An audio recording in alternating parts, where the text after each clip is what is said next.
आसाम गुवाहाटी ते Gujarat Porbandar 3000 kilometre cycle केली आहे। आता पुढची लढाई गिनीज बुक ऑफ वर्ल्ड रेकॉर्डमध्ये नोंद करण्यासाठी अहोरात्र परिश्रम घेऊन जिद्द व चिकाटीने गिनीज बुक ऑफ वर्ल्ड रेकॉर्डमध्ये नोंद करण्यासाठी निश्चित प्रयत्न करणार असल्याची माहिती स्वामी रामानंद तीर्थ मराठवाडा विद्यापीठाचे प्राध्यापक शिवाजी चव्हाण यांनी महाराष्ट्र वाईब न्यूज प्रतिनिधीशी बोलताना दिली आहे। तसेच सर्वांना सायकलिंग करून आरोग्य जपावे असे आवाहन प्राध्यापक शिवाजी चव्हाण, सामाजिक कार्यकर्ते दिलीपराव कल्याणकर, शिक्षक यशवंत तवर, स्वामी रामानंद तीर्थ मराठवाडा विद्यापीठातील सेनो रामदास साळुंखे यांनी केली आहे।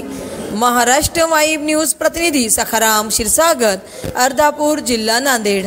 विद्यापीठामध्ये आहे स्वामी रामानंद तीर्थ मराठवाडा विद्यापीठ सर शिक्षक आहेत। हे दोन लोक 50 किलोमीटर रोज करतात, मी 100 किलोमीटर पर डे करतो। आमचं बऱ्याच दिवसापासून म्हणण्यापेक्षा काही वर्षापासून हे सायकलिंग चालू आहे। आरोग्यासाठी सायकल चालवणे हा अत्यंत साधा, सोपा आणि उत्तम उपाय आहे।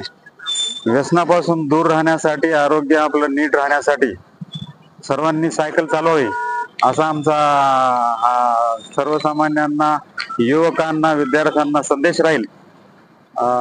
त्यासाठी आणि खरं तर आमच्यासाठी आम्ही सायकलिंग करतो, पण लोकांनी याच्याकडं बघून काही नवीन प्रेरणा घ्यावी हा याच्या मागचा एक हिडन हेतू आहे असं म्हणता येईल। त्यासाठी सकाळी लवकर उठावं लागतंय आणि सायकलिंग सुरू करावं लागेल। आम्ही सगळं ऑफिस सांभाळून, नोकरी सांभाळून सकाळच्या वेळामध्ये सकाळी 6 ते सकाळी 8 वाजेपर्यंत, 9 वाजेपर्यंत, 8 साडेआठ पर्यंत आम्ही हे सगळं सायकलिंगचं काम करतो। आपलं सायकलिंग चालीत आपलं ध्येय काय आहे? काय नाही, रुटीनचा व्यायाम तर आहेच आहे, पण आता माझं पर्सनल जर विचारलं तुम्ही तर मी गुवाहाटी ते पोरबंदर हा 3000 किलोमीटरचा सायकल प्रवास 15 दिवसात पूर्ण केल्यामुळं इंडिया बुक ऑफ रेकॉर्ड्स मध्ये माझं नोंद झालेली आहे गेल्या वर्षी। आणि आता मी Guinness book of world record साठी दररोज 100 किलोमीटर सायकल चालवणे आणि हा उपक्रम वर्षभर किंवा 1-1.5 वर्षापर्यंत मला करायचा आहे। आणि त्यामुळं त्याची नोंद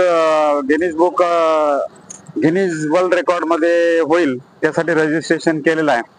आता बघूया, चालू आहे काम।